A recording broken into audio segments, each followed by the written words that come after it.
Hello guys. आज मैं लेके आया हूँ आपके लिए कॉन्ट्रा एंट्री के बारे में। तो टैली में हम कॉन्ट्रा एंट्री कैसे करते हैं और कॉन्ट्रा एंट्री करते टाइम हमें किन चीज़ों का ध्यान रखना चाहिए और कॉन्ट्रा एंट्री मीन्स होता क्या है, तो उसको हम थोड़ा सा डिटेल में समझते हैं। वीडियो को ज़्यादा बड़ी नहीं हो इसलिए हम ज़्यादा टाइम वेस्ट नहीं करेंगे, सीधा मैं गेटवे ऑफ टैली पे खड़ा हूँ। और कॉन्ट्रा एंट्री मीन्स होता है, देखो सिंपल से अगर बात करें हम, तो कॉन्ट्रा मतलब ना तो आपकी जेब से पैसा खर्च होता है ना आपकी जेब में पैसा आता है। जेब मीन्स आपके बिजनेस में जहाँ आप अकाउंटिंग मेंटेन कर रहे हो वहाँ तो ना तो पैसा आता है ना ही पैसा जाता है। तो कॉन्ट्रा एंट्री कहाँ यूज लेते हैं? कॉन्ट्रा एंट्री यूज लेते हैं पैसों को रोटेट मतलब घुमाने के लिए, जैसे कि बैंक खाते से कैश में या कैश से बैंक खाते में। अब आमतौर पे हम कॉन्ट्रा एंट्री की ज़रूरत कहाँ पड़ती है, कॉन्ट्रा एंट्री का यूज़ कहाँ करते हैं? तो सबसे ज़्यादा हम कॉन्ट्रा एंट्री का जहाँ यूज़ करते हैं वो है बैंक से पैसा विड्रॉल करने में या बैंक में ज़्यादातर पैसा डिपॉजिट करने में। तो ज़्यादातर कॉन्ट्रा एंट्री हमेशा पैसा डिपॉजिट करने में करते हैं हम। तो उसके लिए एंट्री कैसे होती है, तो आइए देखते हैं। सबसे पहले मैं जाता हूँ आपको डिस्प्ले अकाउंट और लेजर में। डिस्प्ले अकाउंट लेजर में आया हूँ मैं और यहाँ पे मैं देखता हूँ कैश। तो मेरे पास कैश में बैलेंस अभी कितना पड़ा है अवेलेबल? मेरे पास कैश में पैसा अवेलेबल पड़ा है 3 लाख रुपए, 3 लैक्स। तो जैसा कि आप देख रहे हो मेरे पास 3 लाख रुपए अभी कैश में पैसा पड़ा है, जैसा कि आपको टैली में ये लेजर बता रहा है कैश का। और मैं यहाँ पर आता हूँ बैंक में, तो मेरे पास एसबीआई बैंक नाम से एक लेजर बना हुआ है। इस बैंक में मेरे पास कितने रुपए पड़े हैं? 1 लाख रुपए मेरे इस बैंक में पड़े हैं। तो मैं अब क्या करना चाहता हूँ कि मेरे पास जो कैश पड़ा है उसमें से मैं पूरा का पूरा 3 लाख रुपए है वो एसबीआई बैंक में ट्रांसफ़र करना चाहता हूँ। तो उसके लिए क्या करेंगे हम? सबसे पहले जाएंगे, जब भी आप वाउचर में जाने की शॉर्टकट की है वी, ओनली वी प्रेस करेंगे आप, या फिर वाउचर पे आके एंटर करेंगे। जैसे कि मैं वाउचर पे आ गया और कॉन्ट्रा एंट्री में जाने के लिए शॉर्टकट की है F7। जैसे ही आप F7 प्रेस करते हो तो आपके सामने ऊपर कॉन्ट्रा एंट्री नाम लिखा हुआ आता है, वाउचर का नाम कॉन्ट्रा, और यहाँ पे वाउचर के नंबर होते हैं। तो मैं अभी इस कंपनी में फर्स्ट वाउचर क्रिएट कर रहा हूँ कॉन्ट्रा का, तो मेरे सामने यहाँ पे 1 लिखा हुआ दिख रहा है। जब भी आप कॉन्ट्रा में जाते हो तो आपके सामने देखो दो टाइप्स होते हैं। एक तो होता है जिसको हम कहते हैं कि अकाउंट्स। अब अकाउंट्स क्या होता है? सबसे पहले जैसे मैं यहाँ पे अकाउंट्स कैश लेता हूँ। अब आपको कभी भी ये चीज़ में कन्फ्यूजन नहीं होना है कि ऊपर किसको रखना है नीचे किसको रखना है। जैसा कि मैंने पिछली वीडियो में बता रखा है, आपको हमेशा इस बैलेंस पे नोट डाउन रखना है। क्रेडिट डेबिट के जो बैलेंस दिख रहा है, क्रेडिट और डेबिट के पीछे जो भी बैलेंस दिखता है उस बैलेंस पे देखना है।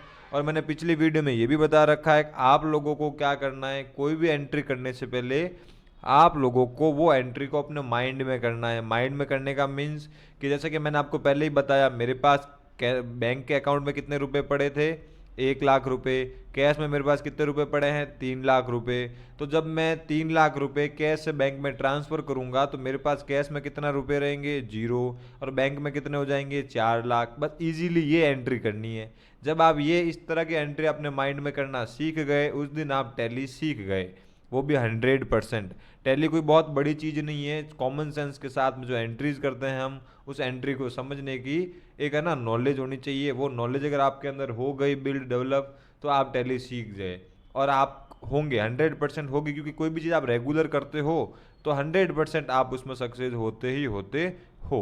हैबिट हो जाती है हमारी फिर सक्सेस होने की।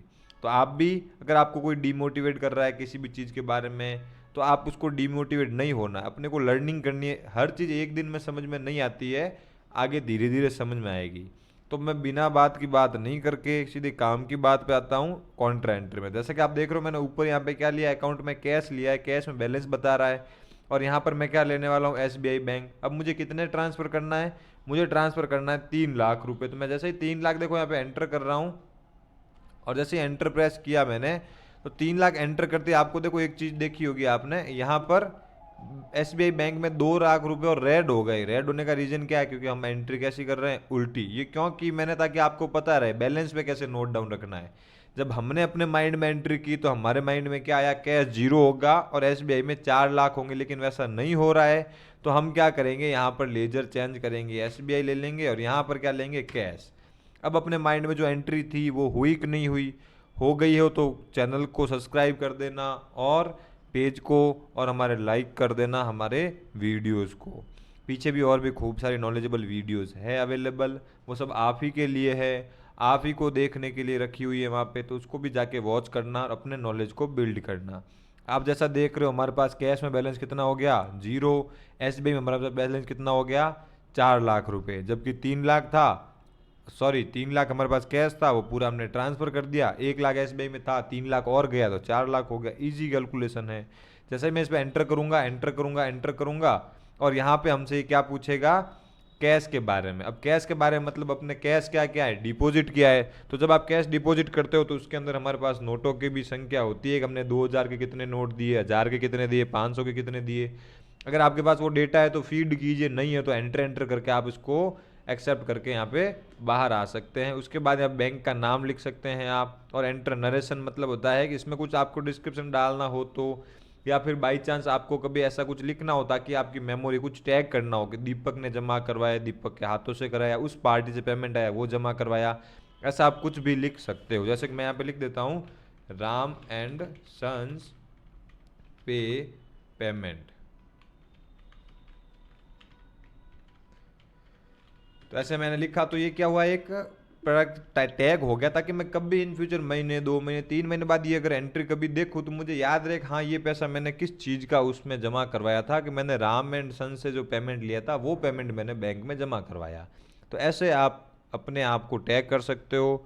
और भी छोटी छोटी नॉलेजेबल वीडियोज़ भी हमारे यहाँ पे चैनल पे अवेलेबल है, तो आप वो भी जाके देख सकते हो कंप्यूटर्स के बारे में भी।